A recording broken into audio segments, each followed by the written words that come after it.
안녕하세요. 예수님의 향기가 넘치는 수요일 아침입니다. 하나님의 말씀은 요한계시록 3장 12절의 말씀입니다.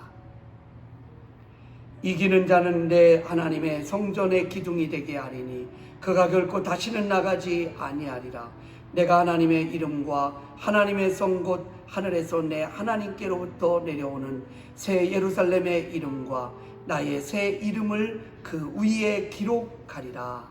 아멘. 오늘 말씀의 제목은 빌라델비아 교회입니다. 작은 능력을 가지고도 최선을 다하는 빌라델비아 교회.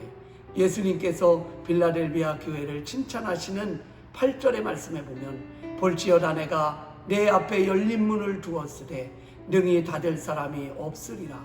내가 내 행위를 아노니 내가 작은 능력을 가지고도 내 말을 지키며 내 이름을 배반하지 아니하였도다. 가장 인상적인 단어는 작은 능력이라는 말씀입니다. 우리가 흔히 착각하는 것은 능력이 있어야 할 수 있다고 생각합니다. 베드로전서 4장 11절에서도 누가 봉사하려면 하나님이 공급하시는 힘으로라고 말씀하십니다. 섬긴다라는 것은 우리의 힘으로 되는 것이 아닙니다. 오늘 말씀의 빌라델비아 교회는 작은 능력을 가지고 최선을 다하고 믿음을 지키는 교회였습니다.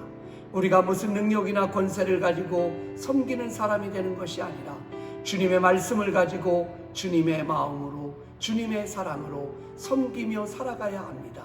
이것이 바로 하나님을 기쁘시게 하는 교회입니다. 말씀을 지키는 교회. 우리가 주목해 보아야 할 것은 작은 믿음과 능력을 가지고 믿음을 지킨 자에게 주시는 축복이 있는 것을 기억해야 합니다.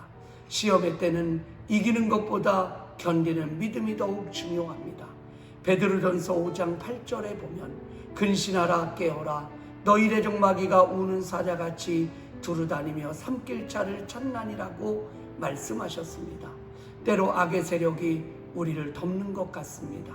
그럴 때는 묵묵히 견디는 믿음이 필요합니다. 견디는 것이 하찮아 보여도 견디는 자를 통하여 믿음과 하나님의 축복이 증명됩니다. 오직 말씀만을 의지하며 달려가야 합니다. 하나님의 성전의 기둥이 되는 교회. 오늘 12절에서는 이기는 자는 내 하나님의 성전의 기둥이 되게 하리니 그가 결코 다시 나가지 아니하리라. 내가 하나님의 이름과 하나님의 성 곧 하늘에서 내 하나님께로부터 내려오는 새 예루살렘의 이름과 나의 새 이름을 그 위에 기록하리라. 견디는 자에게 주시는 가장 큰 축복이 무엇입니까? 성전의 기둥이 되게 하겠다. 기둥은 가장 존귀한 자리입니다. 성전을 떠받쳐주는 힘의 원천입니다. 이 기둥에는 새 예루살렘의 이름이 새겨지게 됩니다.